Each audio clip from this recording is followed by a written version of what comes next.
So, okay, people. So I'm here today. I'm very thrilled because today I'm speaking to Claire Rivers. She's brought her cameraman along with her for some weird reason. But Claire, right? You've filmed a documentary.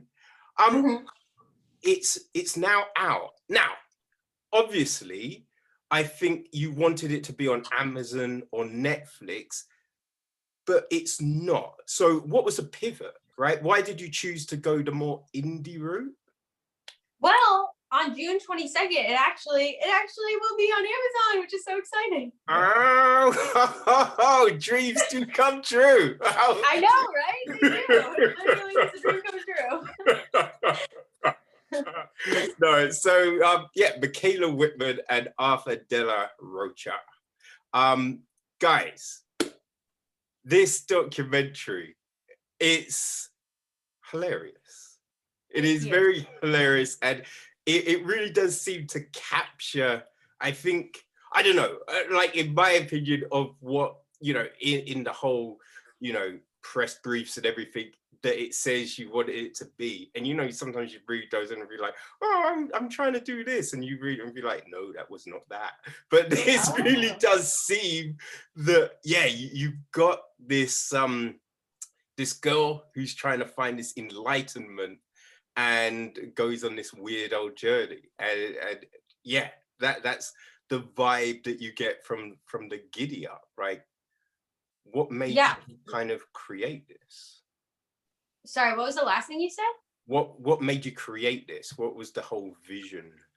Well, there were a lot of moving pieces. I think one thing that kind of started this whole thing is that I'm an actor primarily, and I was auditioning for things and I wasn't booking things, which gets really tiring. So we were like, let's just make our own thing. And at the same time that was happening, I was in this acting class that really inspired a lot of the ideas that we put into Clairevoyant, and we were meeting people that were inspiring it. And Mark Duplass did this YouTube seminar, or not a YouTube seminar, it was a YouTube video of him at a seminar talking about making your own projects. And it was just so many things that came together, and eventually we just started making it. It was super easy. How long did it take to write? Well, we kind of wrote it as we went, to be honest. It started with we just set up a camera in Arthur's bedroom, and I improv'd just for like 12 hours. We just kept going because it was so fun. And we would see what we got, where the story was taking us, and then we would write a few scenes, and we just kind of did that. And then we would film those scenes, and we'd go back the next weekend and film more scenes. But it wrote itself as it went along. Mm-hmm. Yeah, just like we didn't really know who Claire was. Like it really started with Micaela doing this impression, or like this. The character came fully formed. Like Micaela just started doing this act on the couch, and then. So, you know, when we would record, Micaela would just start, or Claire, because it really wasn't, Micaela's not like that, you know? So like, she would just start saying all this wild, fully formed character stuff. And this whole history of this person who both didn't know who she was, started coming out of Micaela's mouth like it was nothing. And so then we just started, like, we let Claire write the movie. Like she just started, after that improv session, you gave us so many things that we then spun into like the river scene where you go chasing down like that cult, or like you know, like when you try to do a seance. Like we did all these things because Claire just suggested it in the first interview when she was like, just, you know, in that 12-hour improv session. And then from there we got the whole movie. Nice. Because yeah, I don't think Claire really knows who she is. You know, when you watch it, it's just, oh my gosh. It was, I think, at the very beginning when you, well, there's so many just golden lines. Like, my parents don't support me, just, you know, just pay for everything. And then everyone was like, wait, so your parents don't support you, but they pay for it. Yeah, well, money isn't everything. Like money, and you're just like, oh my god, I've met this girl so many times. Yeah, dude, thank you for noticing that. I'm glad you can relate to that, because yep. We've had so many people like that. No, I think that was the joy of it, that you just really captured this thing and it didn't necessarily feel forced. You know, sometimes you watch it, like when you see films and someone's pretending to be stoned or drunk, and it's just like, hey, guy. And it's just like, oh, that's a bit much, man. Like, people don't really act like that. Come on. But this just felt like this girl throwing out, like, why are you anxious? With the human condition. And you're just like, oh my God, but she's saying it like that's a thing. Like she actually believes it, and we believe that she believes it. And it was just like, oh, this is great. You know, when you started, because you know, you're saying you didn't really know where this was going. Mm-hmm. Did you have a thought on how you were gonna end it?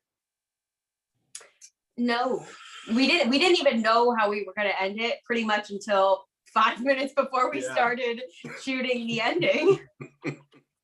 So we took that journey with Claire. We really didn't know where it was going to go. It was like a garden. It just grew. Yeah, we didn't know where it was going. Yeah.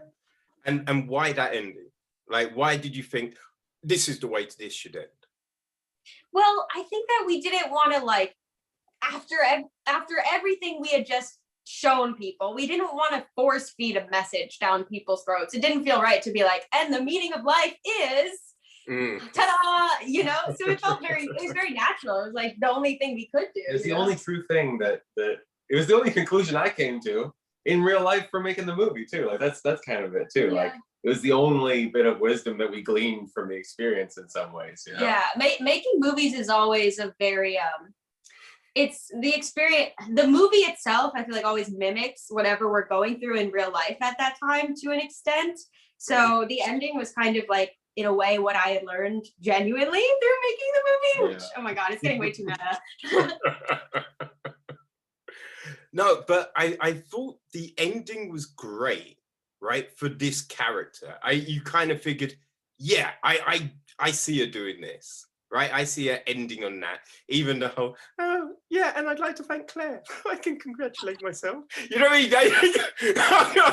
Like, the ending worked, but the crazy thing was, what Claire is saying at the end is kind of the trueness of it all, really. You know what I mean? Without trying to spoil the ending. But I just thought that what she says is really how people kind of should be, in essence. You know what I mean? Not trying to follow just what people say and, you know, live an experience. Yeah, exactly. Well, thank you for saying that, because we were trying to imbue it with something like wholesome that could actually be of use. So I'm glad that you can see that it wasn't like totally crazy. Oh man, yeah. No, there's so much, but I'm surprised your cat is named after your yoga teacher. That was an interesting insight. How that happened. I'm surprised you remember that. You remember the little dedication and everything. I know. That's actually the actress's name in real life is Heidi. So I've never told her that my cat's name was also Heidi. I just think like, oh, that's my cat's name. Like, that's probably a weird thing to say. So she doesn't know, but. No, yeah, that is always a weird one when you're talking to people. You're like, oh, what's your name? Oh, it's, you know, and they'll be like, oh, I knew a horse and they died and it had that name. You're like, thank you. I'm not sure what I do with that, but that's great. Awesome. You're like, I thought it was a human name, but I guess it's a horse name. When you were going through this, how much was there like improvisation within the you know, the making of it? Definitely most of it. You know, we only had the outlines of each scene, and then we would film the scene as we had it memorized probably twice, and then we would just improv for as long as we could, right? Yeah, Wouldn't you say until so? y'all when I like ran out of steam, or if we were able to figure out a way for the scenes to connect or for the scenes to progress the plot, like as a lark. But that would happen automatically with the improvisation all the time. No, Arthur was really great at thematically guiding it. He would see where the scene needed to go to fit the movie as a whole. And he would like throw in some input, and then we'd improv off of that. But so. I mean, I really wouldn't even have to do that much, because the improvisation was almost magical. It was like, in the same way that on the first day, you basically wrote the whole film with Claire's improv. Every time, like there were times when we would bring in actors who didn't even know their characters until they showed up on the day. And then we just give them like a vague idea of what they were going to do. And then they would say exactly what I prayed that they would say. Like in my wildest fantasies, the perfect thing for them to say, they would just start saying it. Like the scene with Pedro in the Native American Center, like, dude, he did that so, like, he was incredible. And I was just like you were everything a real that he person. said, dude, everything he said was the funniest possible permutation of what he could have said. And it was so smart and so on theme. And like, I didn't have to do anything. All I had to do was like stop laughing. That's all I did for that whole scene, was just Stop like shaking with yeah, the camera. like I was just like giggling and like trying to not ruin the shot, because like you both did that thing. It was magic. There was a lot of magic. There's a lot of moments like that. That's really good to hear, because I mean, those scenes, you know what I mean, they just felt that awkward realness to them. You know, watching this, it did remind me of the English version of The Office. Thank you. Have you seen the English Office? Because you feel so uncomfortable watching that. But you're watching it and being like, oh my God, I've worked with that person. Like, oh, I've been managed by that person. Oh shit, I've said that. You know what I mean? I feel that uncomfortableness in watching it, and watching this, just some of the things Claire says. It's just like, not just the realization that not everyone in India is a Buddhist. It's just that kind of stuff. And it's just like, when you're told it's not, it's just like the kind of to look like, are you sure? I think they are. You get it. Yeah, exactly. I'm so glad that comes across, because that's what we were going for. So thank you. Specifically The Office. That's what we were really going for. Yeah. And we watched extras as well. Didn't we just watch extras right before we did it too? Extras.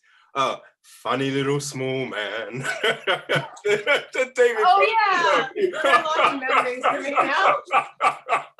Oh yeah, I love it. And just like extras, where it finishes on that moment, after he does the Big Brother special and he comes out, and you, even though it's still within the show, you get hit with that whole, celebrity, putting people on pedestals, and you shouldn't do that. So you still get hit with that, oh yeah, that's right. You know what I mean? And I feel that you kind of ended on that kind of, listen, we should be doing this, but it was still in the character of Claire. So it's not like you jumped, the shark or anything like that, broke the wall. It still worked within the context of, the film, which was, You're making me realize. What? Sorry, keep going. No, I was just gonna say it. And keep with the praise. No, it's just like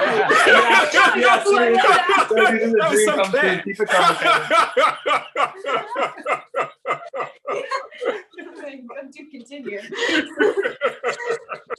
No, it's just saying it just added to, just this thing that we've just watched, and it just ends on that great note rather than that. It was so good until the end, or You know what I mean? I think the consistency all the way through really does bring this home. And I'd say Arthur, right, with the shooting, I think the vibe that we get, because and I don't know if you were trying to do this, so I hope this isn't offending or anything, but it's like Earl is not a great cameraman.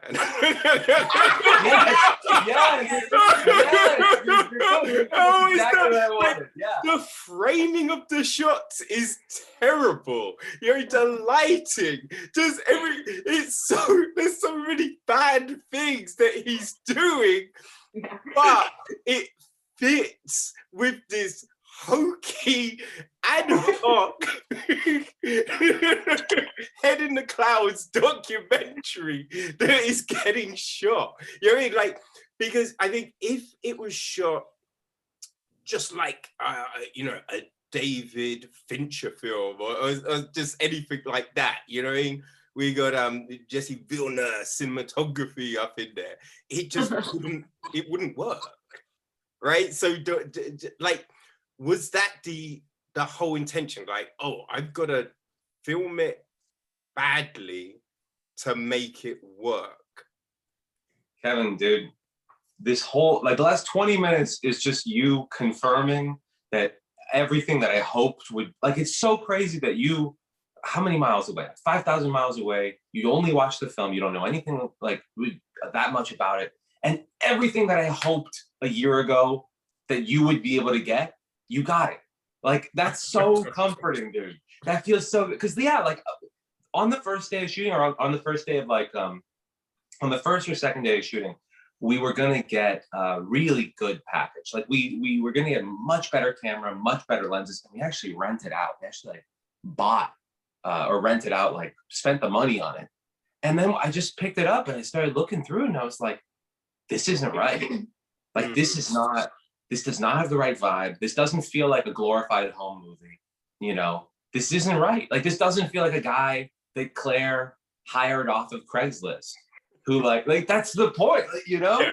And that's kind of, so the fact that, you know, we wasted the money on the cinema lenses, we wasted the money on the much better camera, and then went and did a downgrade. Like, we used a photography lens instead, like the Sigma, which a lot of people use this one for filming, but like, still, it's just not a fancy, it really wasn't fancy. And like, I'm so glad they came across.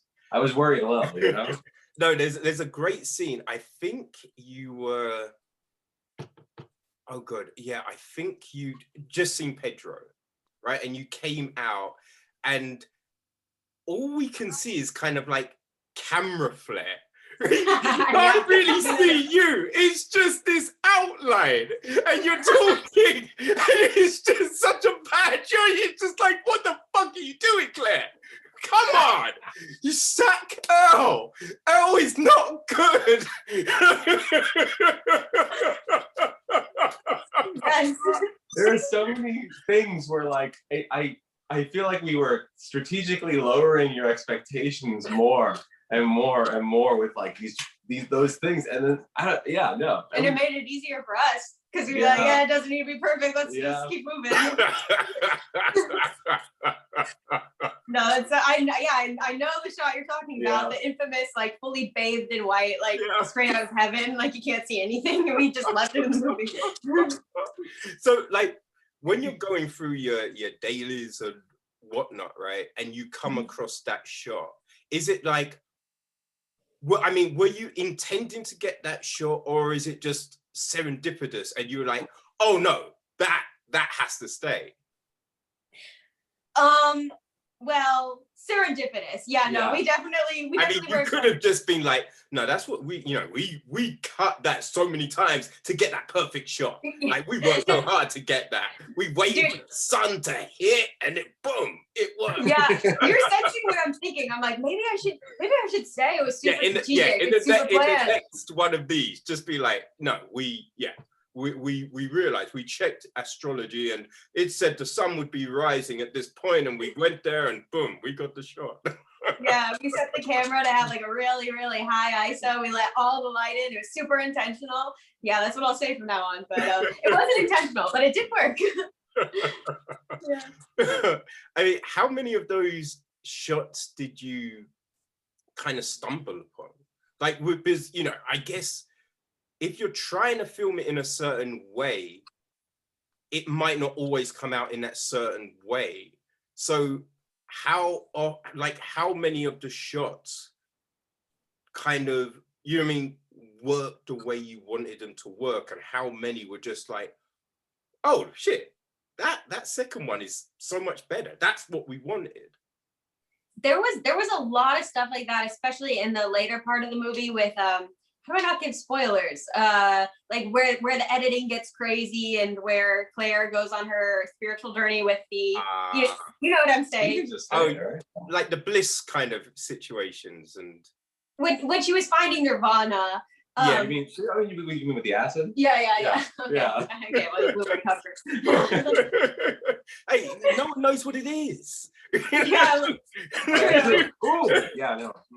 Gotta keep that rating down. It's okay. It's not a big deal. But there are a lot of shots, especially in that room with Andrew is the name of the actor. Like Arthur was going crazy on the camera. Like he was like turning upside down, shooting through his own legs. Like he was just doing anything because the room looked so cool. So we were just trying to get like as many shots as possible. We don't really know what we're doing, but we were going crazy. And that was the thing too, because like we would so you can. I don't know if you guys have pier space in London where you can rent out a shooting location for like an hour or two. I'm not quite sure. I'm assuming there's probably stuff like that around. I'm sure there might be now, yeah. There's probably stuff like that. We found out about pier space, and so we would get an hour or two. But we could get an hour or two in like a crazy location. You can get a mansion for like $300. Really? So like you're like, okay, how do we lean into that aspect of the production where we don't have a lot of money, but we can get like an art gallery, a wild place for like an hour? And then like, how do I just get some coffee before and then just like shoot every single, like there was no time in between each shot. We would just roll from one to another and to another. And that led to some crazy shots. I mean, the lucky thing is that Micaela's a very open-minded editor. I didn't even mean for Micaela to edit the film, but then she started editing because she was bored and I was like at my day job. And then her editing was so much better than mine. Like I was just like, all right, you're editing the movie now. Like, because she gets it. Like she's so much more open-minded. Whereas me, I'm like trying to figure out thematics. I'm trying to like do a more structured thing. Micaela's open to the really overexposed shot that like tells such a story, or like all kinds of stuff that I never would have thought to put in there, you know, Micaela. And she also, the thing about you is that you know when a scene is done. Like there's a lot of versions of scenes that I edited which were like 5 minutes long, where Micaela's like, all right, that's good, let me just take a look at it, and then she cuts it down like 27 seconds, and I'm like, it is better, it is, and it conveys everything I was trying to say. So yeah, you know. There does seem to be a real skill in that, because sometimes you watch a film and you're like, oh, I mean, if it was just a little shorter, it would have been so much more impactful. But then I don't know if it's here over there, but season 3 of Master of None is just hit Netflix the other day over here, and because this time it's following Denise, and you're just watching it, and there's these moments, and it stays on someone for way longer than you would kind of normally think of staying on someone. But it kind of like, it really encapsulates the moment. You know what I mean? So it works. Oh, okay. When you're watching something else, you'd be like, oh, that was way, like when you first start watching the first episode, you're like, man, they're lingering a long time. But by the end of it, you're just like, oh man, they really encapsulated this thing, right? So it works. So it's a weird one with the editing. Like, how did you know? Like, what told you, Claire, Micaela even. Honestly, I'm honored you got me confused characters. What told you, like, this is the scene? Like, how did that kind of envision in your mind? I don't even know. It was like a really ethereal process because this is the first time I've ever edited anything in my life. Like it's the first time I ever even went into Adobe Premiere. So I didn't know what I was doing, but I feel like the movie, oh God, it was so spiritual. Like the movie edited itself. Like I don't know. Like Okay, Claire. All right. I know. Jeez. It sounds exactly like Claire. I just edited what I would want to see, I guess. And if I thought it was funny, I was like, okay, the scene's done. That's the good answer. That's the best answer for it. I mean, that makes sense. Yeah. And I think it also makes sense you saying like that's the first time you've done it, right? Because I don't know if this is the thing for you, Arthur. It's like when you've been doing something for, you're always doing this one thing. It's like it's hard to ever go, that's done, right? Because you're always like, I could do it better, right? There's another way of doing that. There's another angle of getting that shot. There's another way of approaching this thing, because you know it, you've done it, you know what I mean? This is your thing. But when you don't know something, you can be like, no, that's done, because you don't know it, right? So it's just like, oh, well, that's it, right? On my last movie took a long time because I was like, I can make it better. I can make it better. I can make it better. I didn't make it better. That's what I learned in the end. Like It was okay. It was good, but there's something about, I learned when like I learned when that moment of being done. I mean, I had to even learn it even more working with Micaela on Clairevoyant, because like, if I had my way, who knows? We might not even be done with the movie. And ultimately, if you work on it for too long, it gets stale. And even when somebody who's watching it for the first time, like if you've been editing a movie for too much, sometimes the audience can feel that even on their first viewing. Like that staleness can get stuck in the film itself, even when it's on Amazon. It still can feel stale and tired. Like you watch a movie and you get tired while you're watching it, because it's almost like it picked up on the energy of somebody overdoing it, so like, yes. So there was really a virtue to seeing Micaela just be like, that scene is done. There was one scene though where I was like, make it longer, make it longer, make it longer. And I think you might know what it is. It's the river scene. It's the creek scene. Oh, that, because I love the river moment, right? The river moment, I will say, it's like the episode of The Office when Michael goes in the wilderness. He's like, I can survive in the wilderness. And he's out there, he's just like, whew, I've been here for hours. It's like, it's 20 minutes, Michael. And he's like, you're like, don't come down. It's too dangerous. I mean, I managed to do it, but you can't. You're gonna fall. And then you're just like, you're like, oh, I mean, okay, you've done it. All right, but you stay here. I'm gonna go here. Yeah, it does not look hard at all. But in real life, I was like, oh, it's so steep. But then you watch it back and it's like, yeah, no, she's just walking. She's just walking through the leaves. It's not hard. Did you know that you went the wrong direction of the river when you said you were going? Like that. I mean, I'm just saying, because like that was another moment where like I could never have done, if I had thought about it ahead of time, it wouldn't have been funny. Like even in my camera movement, because she starts going the wrong direction, and I just like pan over. Yeah, you pan. I oh my gosh, right? Because I'm watching that moment, and you're like, I gotta go to the source, and then you just pan across. It is, it really is like oh gosh. Yeah, like The Office, right? Because there's a load of those shots where it's just like someone says something that is completely wrong.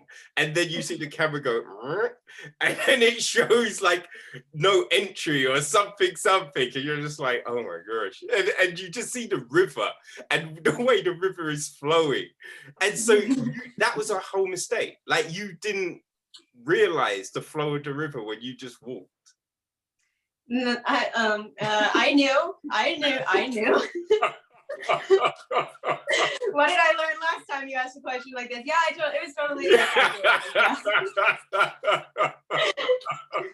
Oh my gosh, outstanding.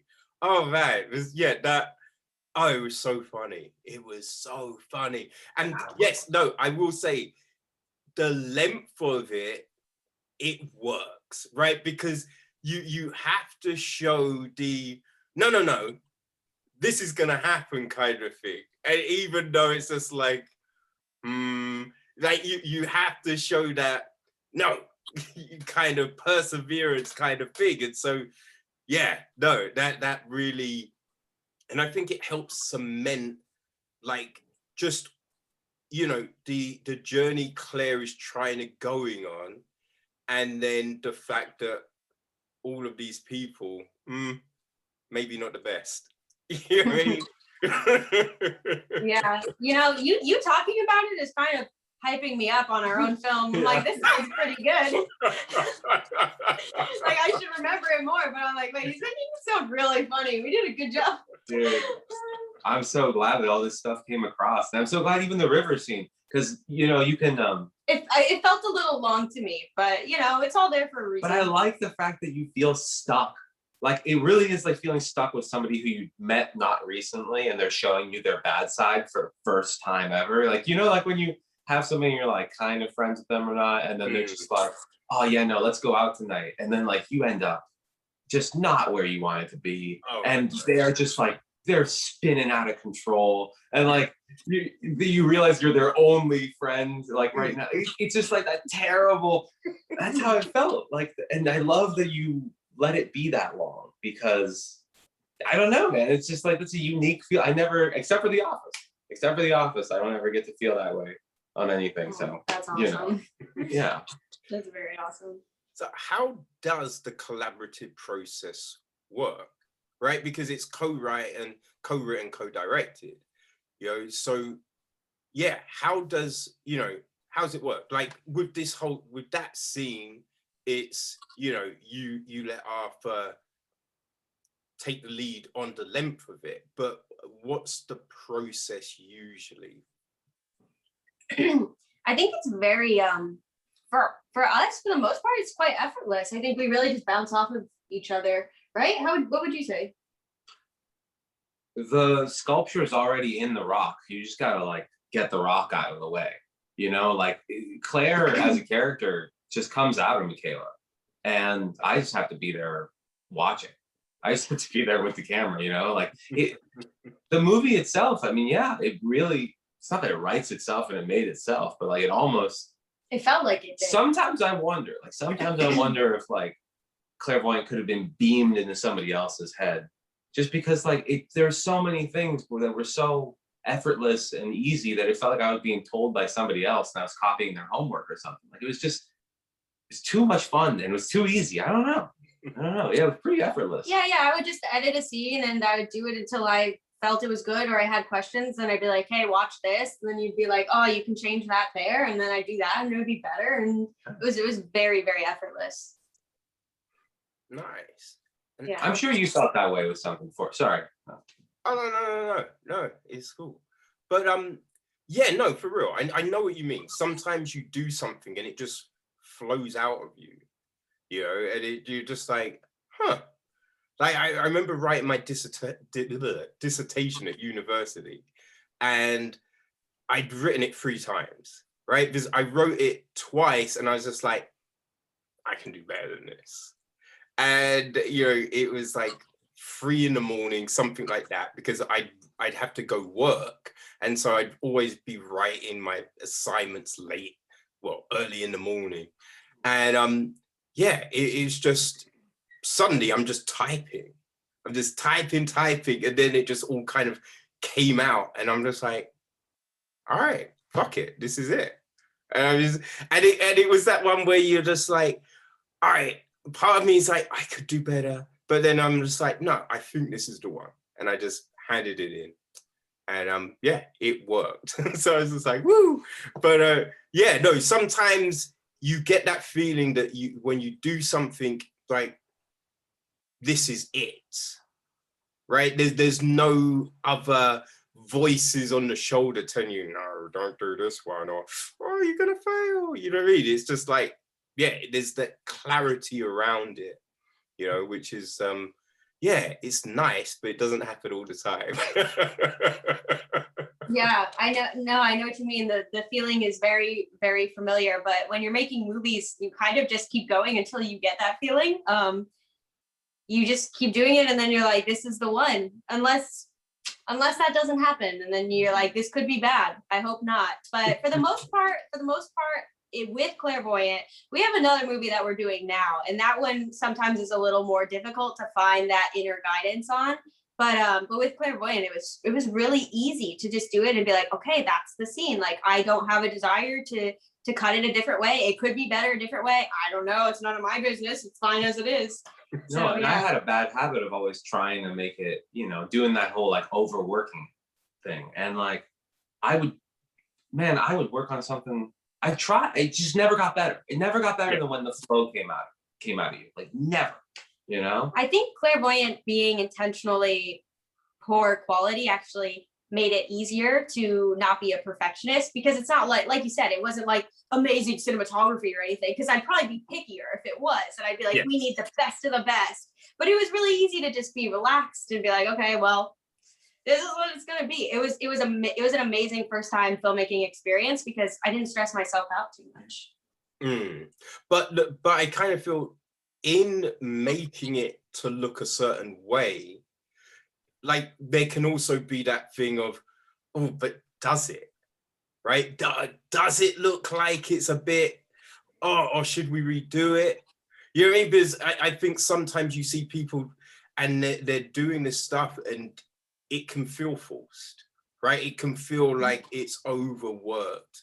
You know, like you were saying earlier, you know, I think, you know, when you hear about a film's in trouble and you see that there's 10 writers on it and like 5 editors on it, and then you watch it and you're like, oh yeah, no, that does show, right? That really does show. But then other times, you know, I remember at the end of Rogue One, right? There was all the talk of, they had to bring someone else in to do the reshoot, and you were hearing a bit that it was a bit messy, but I kind of felt it was one of the best Star Wars films. For me, it's up there with Empire. So it's that weird situation that sometimes craziness still creates a gem, and other times, no, you get cold, right? But it's just like, how do you find it, right? How do you get that happy medium? Man.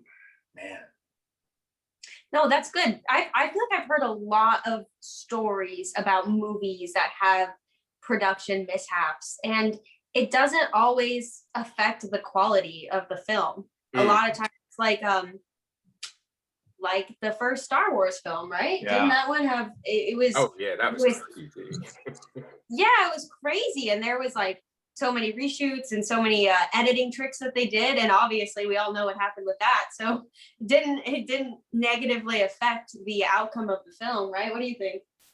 I think it depends on the spirit, like the original inciting spirit of the movie. You know, like if you make like with Clairevoyant, we were just like, I'm gonna make a movie for me, kind of. You know, like we were just like, we're just gonna make whatever. We're gonna make exactly what we want, and it doesn't matter if people don't like it. It doesn't matter if like God himself comes down and it's like, yo, that movie sucks. Because like I'd be like, you're wrong though. Like you don't know what you're talking about. Like we just made what we thought was gonna be funny and good. And that was probably the first time I've ever done it like that, you know, where like I wasn't thinking about the audience so much. Like you said, you just made it so that you would like it, you know, and I just made it so that I would like it. And I think maybe talking about Star Wars, that might be like that sort of spirit, people are able to ride that wave, you know, because really we're all just trying to like ride the wave of the flow or whatever. Damn, dude, Clairvoyant does make Now me you're talk Claire. spiritual. Now I'm Claire. But no, like you're just trying to ride the wave, like you're trying to surf the wave. And I think the initial idea, whether it's like coming from, whether it beams into you from the flow or whether you make it yourself, like I think George Lucas was like, I am gonna make, because George Lucas got kicked off of, he didn't get kicked off, but he wasn't able to make Apocalypse Now, right? And that's when he was like, all right, I'm just gonna make one of these Flash Gordon like weirdo movies with like a bunch of weird aliens and I'm just gonna make my own weird ass thing and I don't care, you know? And there's that energy through it where it's like weird and ugly and dirty. And he was like, you know, like when you think about Star Wars, we take it for granted as I can't even talk about Star Wars right now, but we take it for granted as like a cultural foundation. It's super weird when you think about it out of context. Like it's really, really, really out there. And the fact that it worked, I think it comes from him like just wanting to, you know, he had that vibe back then. Yeah. Maybe he still does. Like American Graffiti has that vibe. Man, American Graffiti is a lot like Clairvoyant in a lot of ways, or I hope. Shit. You know, where like it's just like, yeah, I don't know. Jump in here. I'm still like making good points, but I'm losing my structure. No, you're good. You're good. I'm following. Yeah, no. It depends on that first. Yeah. I get what you mean, right? Because when I'm doing these, right, because I hate these interviews, right, where it just feels very formulaic, you know, and it's just like, so where did you study? Okay. So what drove you to making films? What's your true bliss? You know what I mean? And it's just like these, and you finish the interview and it's like, I learned nothing, right? I learned nothing about why they made this film. I learned nothing about, you know, what really inspires these people to do things. So I want to ask the questions that I want to ask. I'm trying to find out all the things that I want to find out, right? And I kind of feel that will give, you know, a good piece, right? Yeah, exactly. Like why produce things for other people if you couldn't consume it yourself, right? Yeah, I feel like that's just not enjoyable. That's like being a person who always, I mean, that's like, not to be cliche, but that's just like not being an authentic person, someone who like is always, you know, doing things for other people. That's just not enjoyable. That's exhausting. So it's the same thing with art, you know, and being an interviewer and all this stuff in life. Like you can't just do it for other people unless you're Claire. She's probably doing it for other people, but generally it's exhausting.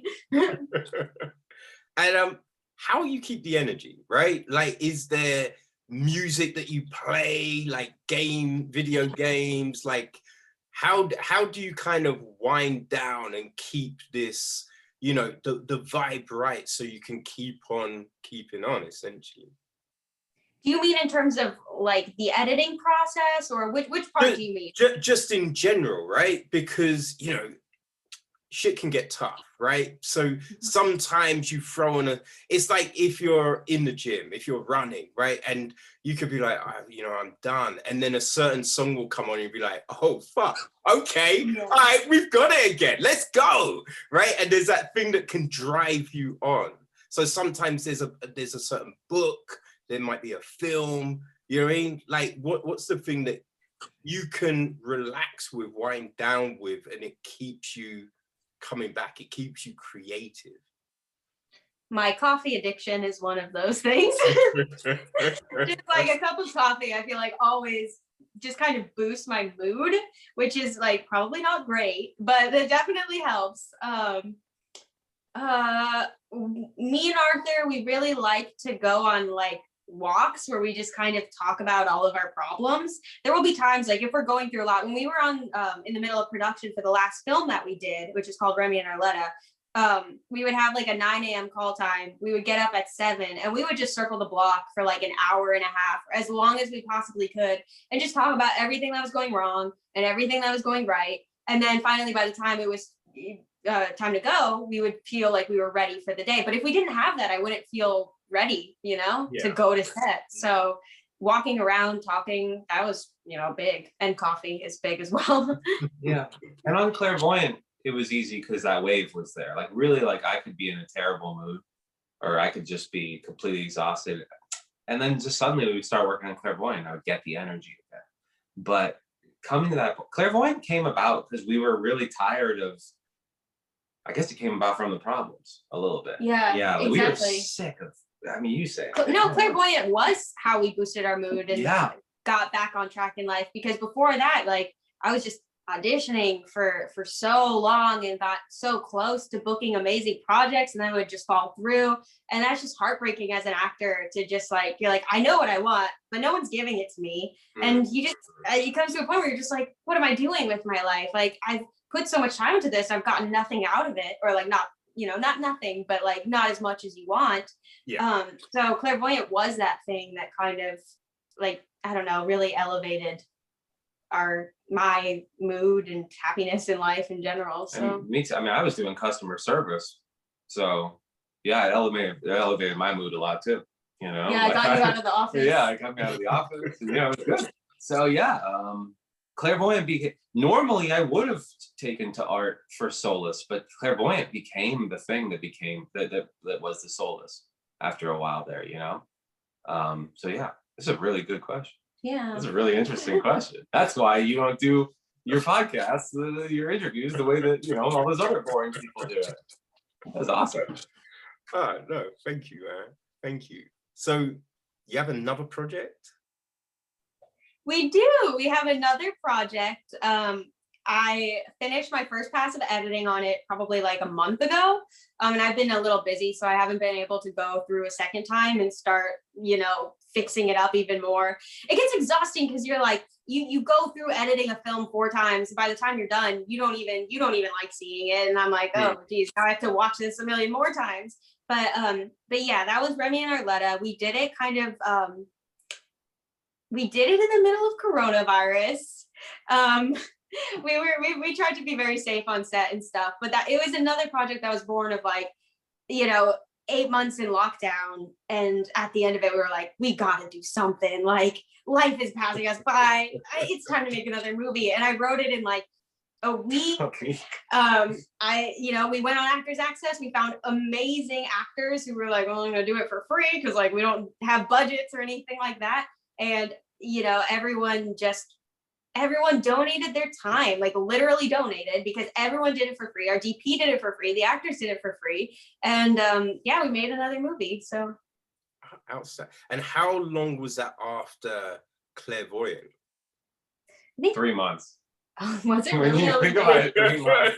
That's a long time. Yeah, like you were editing, we were getting everything ready, and by the time that we had the poster and the trailer, it was. Wait, you're right, actually. Yeah, dude. It wasn't that long after. It feels like years, but because we got into such a good groove, and then coronavirus showed up, and then we were like, there's only so many mid 2000s movies you can revisit before you know, there's only so much Bachelor I can watch before I'm like tired of this shit and I gotta go do something. So yeah, and you more than me, like you were like a cat at 3 a.m. in the morning, just jumping around, scratching shit. Like, yeah, so it was time. We had to do it, you know? No, that definitely makes sense. I know what there's when you finish doing something, there's that energy. Like I remember like doing a stand-up set, right? You come off and there's so much, and you just like, I need to do it again. I need to go again. Where can I go again? Because you're just so like, that was so good, right? I need that rush. You know what I mean? So it's just like, it makes sense to keep it moving rather than, you know, wait a couple of years and then be like, all right, let's do another one kind of thing. You kind of then, you know, the curve flattens out, right? And this time it's not about flattening the curve. It's about keeping that shit going. Yeah, exactly. And Clairvoyant, like, we tried to elevate our production quality a little bit on the second one, but Clairvoyant gave me the confidence to know that it's possible to make a movie on your own. You know, we found all the websites. We realized we learned how to work a camera, like kind of, you know, we already had set the groundwork. So by the time we had done Clairvoyant, I was like, wow, we can actually just do that again. Like that is possible to do it again. Who would have thought? But yeah, we did it again. I don't know. That's fun. I think that speaks a lot. That's volumes right there. You know, because I think, man, the amount of times I've gone to places, you know, whether it's like a comic convention, a comedy thing, you know, a writing thing, and like people ask those questions. We're like, how can I do this thing, or give me, you know, all the tips to be able to do this thing? And it's just a bit like, yeah, but they're only telling you from their experience. You know what I mean? It's not gonna be that for you, right? And you're looking for these easy ways into something when the best way to do it is just do it. Exactly. That's literally the only way. That's a good point, because everyone can give different tips. And sorry, I just started to sound like Claire and it freaked me out. And I got in my head. You're in an interview, so it's gonna happen. It's gonna happen. It's okay. Just remember, we're all made of stars. I'm gonna get triggered.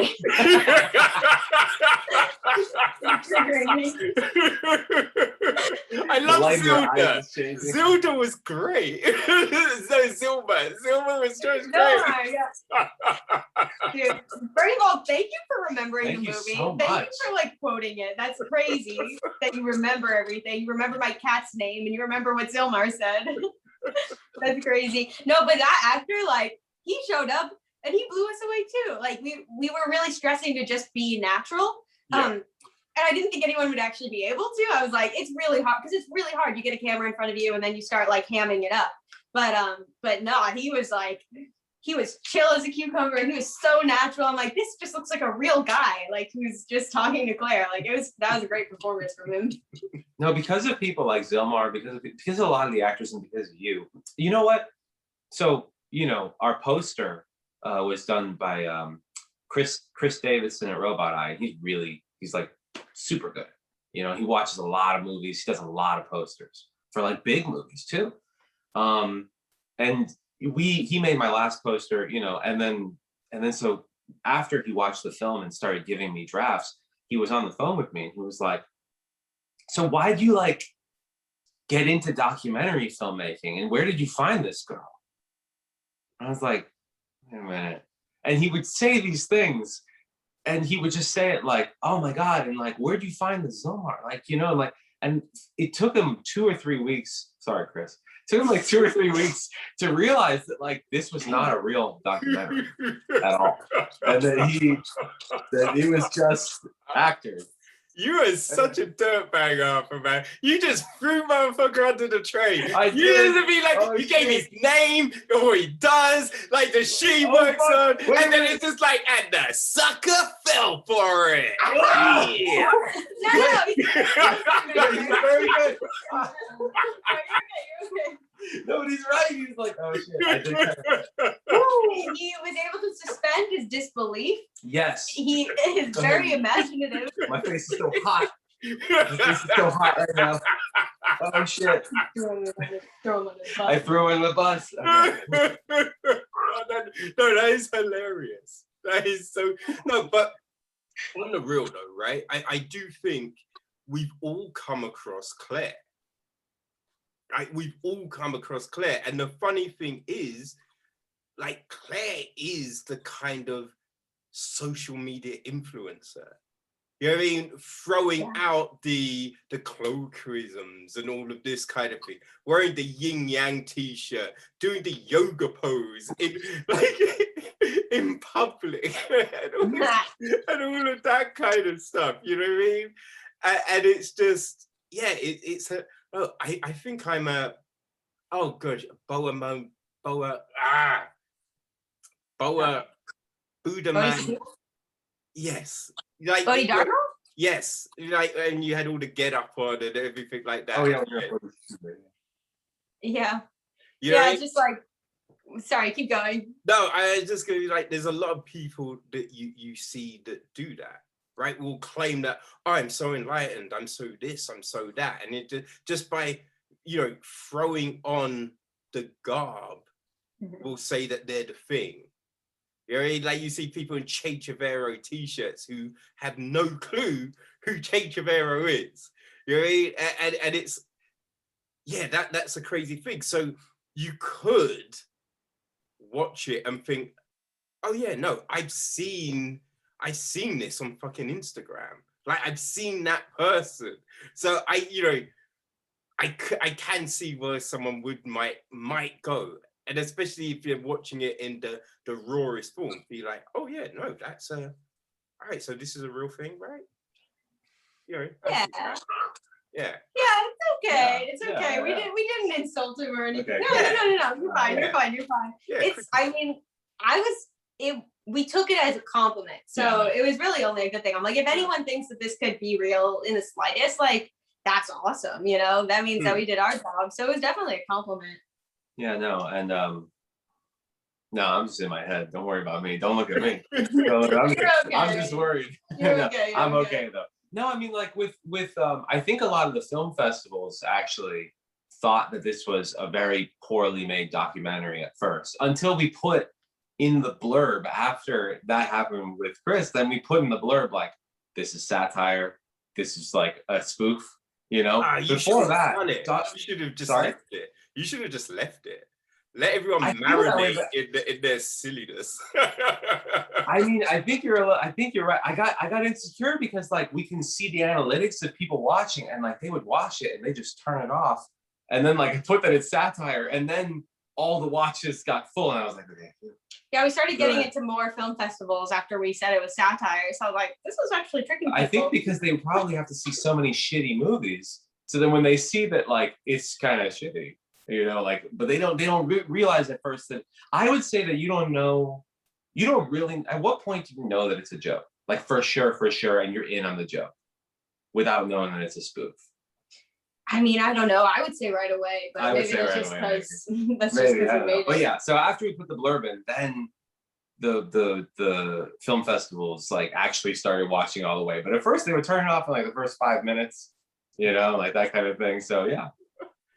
I remember when The Office first came out, because I think they just said it's a mockumentary. They just said it's like a documentary, right? Mm-hmm. They kind of put it out there that a camera crew followed these workers in an office, because there was already a few shows. I think there was something like the phone room or something, and there was a camera team in a telemarketing place, and so there was already a few real things, real kind of weird documentaries like that. So when The Office hit, they just said it's that, and people watched it and were just like I think it's just, I can't believe, and they insulted that woman in the wheelchair, and they did this and they did that. And then when people realized it's a joke, then you just suddenly saw like it just spike and it just go through the roof. And it's just like, I think there's a joy in that, right? Because it's just pulling the wool over people's eyes. And then when they realize, then they enjoy it. And it's just like, so why didn't you enjoy it in the first place? Like, come on. It was probably too cringy for them to even enjoy it, thinking it was real. They're like, oh my God, why are you being terrible to these people? But no, that was probably a genius PR move at the time for The Office to do that. I didn't know that they did that. I didn't know that The Office was like comedy Blair Witch. Yeah. I didn't know that at all. That's super cool. And they had a real blog that you could go to, right? You could go to the Dunder Mifflin blog and... What was the company in the English office? Oh, the company that they worked at. Oh, I'm sorry. I just, Oh man, I can't remember, Oh, I know that they had a website. And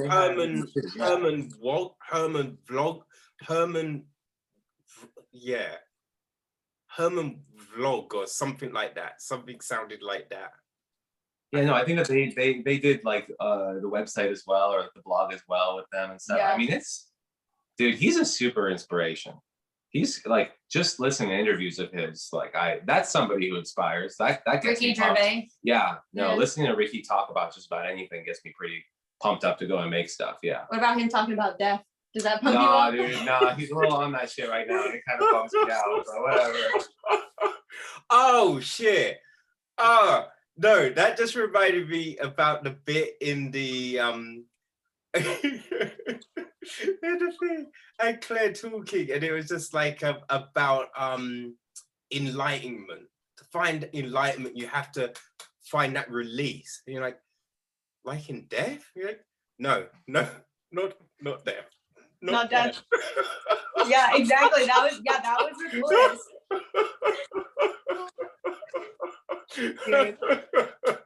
Dude, the movie almost went off the rails after that scene. You remember our first idea for that scene with the cult? Yeah, who like may or may not have been immortal. Like there was all kinds of like kill a cat. Some kind of like sacrificial demonic shit that was gonna happen after that we were just gonna put in there and then leave. And I'm so glad that instead we did the river scene, because it's just so much more low key, but at the same time it makes everything feel so urgent in a way. In its mundanity, in like how boring it is, it still like feels big to me. Because if we had killed a cat, like not actually killed, but in the movie killed a cat, it would have been really hard to come back from that. So yeah, no, I'm glad that Bliss just, she did what she did. She scammed her.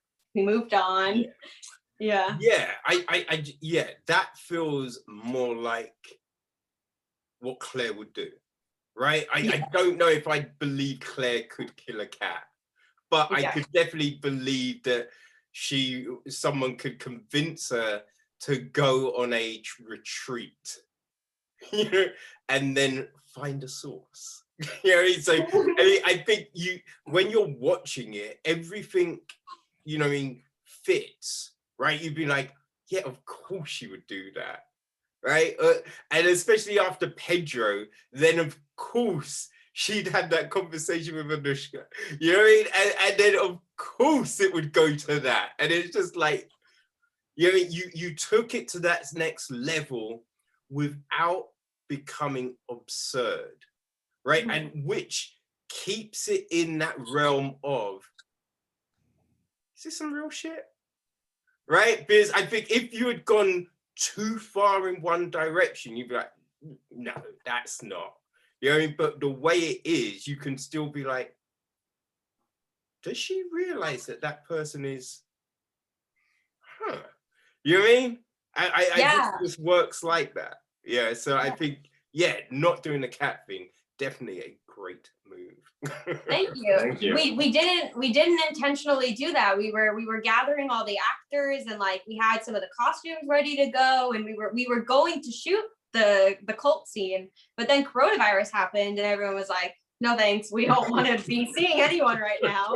So it was kind of a stroke of luck, and so we went and did the river scene, and we could do that by ourselves because no one else had to be there. So that's what happened. Nice. Yeah.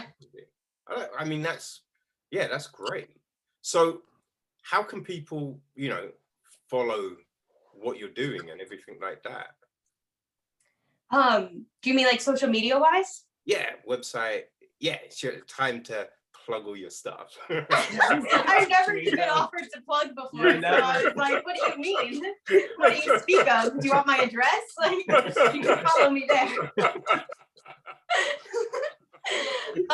So we have an Instagram, and it's Clairevoyant Movie, at Clairevoyant Movie, I guess, and it's spelled Claire, the name Claire, obviously CLAIRE Voyant Movie. And that's pretty much where you can find all of our stuff. It'll all be linked to the Instagram. Cool. And what about future projects? How can people, keep an eye on all the other stuff? Do you have a production website or anything like that? And if not, why not? I'm gonna make one now. I should really get on that.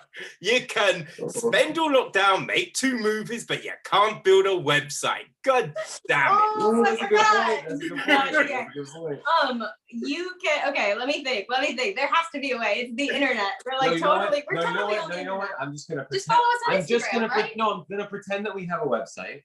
And then by the time this comes out, we'll have a website. Oh, so what's it called? The website is clairvoyantmovie.com. We do have one. And if you want to follow what we do next, then you can go to IMDb. Yes, IMDb. You can IMDb us. Or DNAproductions.com. We have that. Should I put that there? Don't let. I'm not gonna try. You're on your I'm not own. gonna listen to her. Yeah, no. Yeah. Spelled DIENNET Productions.com. Probably going to. Or just go on IMDb. You can look. Yeah. My name is Micaela Wittman. His name is Arthur de Larroche on IMDb. Everything is listed there as well. So that's probably better. Phew. Ignore the website. I got a little too uppity there. Oh my gosh! No, this has been a great time. Thank you so much. I really appreciate, you two just stopping by for this conversation. No, thank you so much for having us. I noticed it got dark where you are as we were having this conversation. So you gave us your evening. No, it's just my lighting's a bit shit. What about the window? No, the window though. You're not in charge of that lighting. Oh yeah, it is. Yeah. It was light when you started, I think. What time is it over there? It's like 11 p.m. or something? Oh no. It's not. Oh, it's just gone 9. Oh, okay. Yeah. So not too bad. Yeah. Good. Yeah, well, thank you. Thank you so much. This was awesome. You were awesome. And thank you so much for watching the movie. Yes, thank you for quoting it. Thanks for genuinely liking it. Thank you for understanding it. Yeah. That actually is a great test run for me. I'm like, okay, you understand it. You get the humor. That makes me feel much better. No, I'm so satisfied now that we talked to you. I want other people to see it, but that was awesome talking to you about it. This just felt great. No, I honestly enjoyed it. Right, there's sometimes you do these things and you didn't always like the film, right? Mm-hmm. But I always feel that even if I don't like the film, right, some other people are gonna like the film. There's plenty of stuff that I don't like, but other people like. But it's still really interesting talking to the creatives behind it, because they can give. There's sometimes there's scenes and you're like, I don't know why that was that, and then they break it down. You're like, oh, that makes so much more sense now. All right, I get it. Or it's just learning about the different, because every director and writer has a different process. You know what I mean? So everyone I speak to, the way they approach something, hardly anyone approaches it in the same way. You know what I mean? So it's so interesting. And so it's just if you really enjoy something, it does make the conversation even better, because you can be like, oh, and that scene, and oh, how did you do that bit? Right. So if I do when I'm mentioning a film, it's because I honestly did enjoy it. It's not, I never want to pull the wool over people's eyes, and then when the review drops, it's just like, all right, so Clairevoyant, just a hot mess, people. It's just the actor just not really talent, right? A bit paper thin on characterization. There's just no depth, right? The budget. I mean, they couldn't even afford a McDonald's coffee. All right, that's what that is, people. So I'd avoid it. Oh no! It's so funny. He's been lying through your teeth. Now I'll be looking for that review.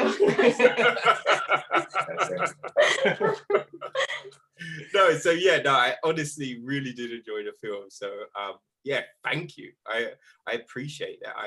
I love the fact that AJ put me in touch with you two. This is awesome. And when the new one drops, I hope that you when you're big time and shit, I'm not saying you're not now, but when you're even more so, then you find time to come talk to me. No, we'll be back, and hopefully it'll be sooner rather than later. It might be the end of the year, so yeah. No, oh my gosh! Even just saying that, one moment you think, the end of the year, that's quite a long time, but then I'm just thinking, it's nearly June. This year has just gone so fast, and it's gone so fast while feeling like it's been a slog. So it's just like, yeah, the end of the year, I'm gonna blink and it's gonna be the end of the year. I know. I think about that like once a day. I'm like, where's time going? Why is it so fast? Dude, I bet that June 21st, time will slow down for you. You'll actually have stuff to do. It'll be different. Yeah, You'll be able to go outside, party. Yeah, exactly. Well, I'm hoping, the work situation will have changed, which will then up the production of the podcast and everything. So the next time we speak, might be a little fancy shit going on, people. You know what I mean? Maybe we'll be in London. Honestly, I could use any excuse to go to London. I love London. Yeah. Outstanding. Well, yeah, I really, because the film drops next month, right? Yeah. 22nd, yeah. Yeah. So yeah, I hope it's a huge success. Hope it's huge. Thank you. And you know, even though it got Amazon rather than Netflix, I know Claire wanted Netflix, but you know, Amazon is still good, Claire. Don't worry. Oh, Hey, your mum should be proud of you. My mom is so proud. But yeah, no, all the success. And yeah, I look forward to speaking to you again in the future. Yeah, thank you so much. This has been awesome. This was awesome. Thank you so much. All right, you two take care. All right, you take care. Have a great night. Have a good night. Sweet dreams. Keep being stars, people. Bye. Bye.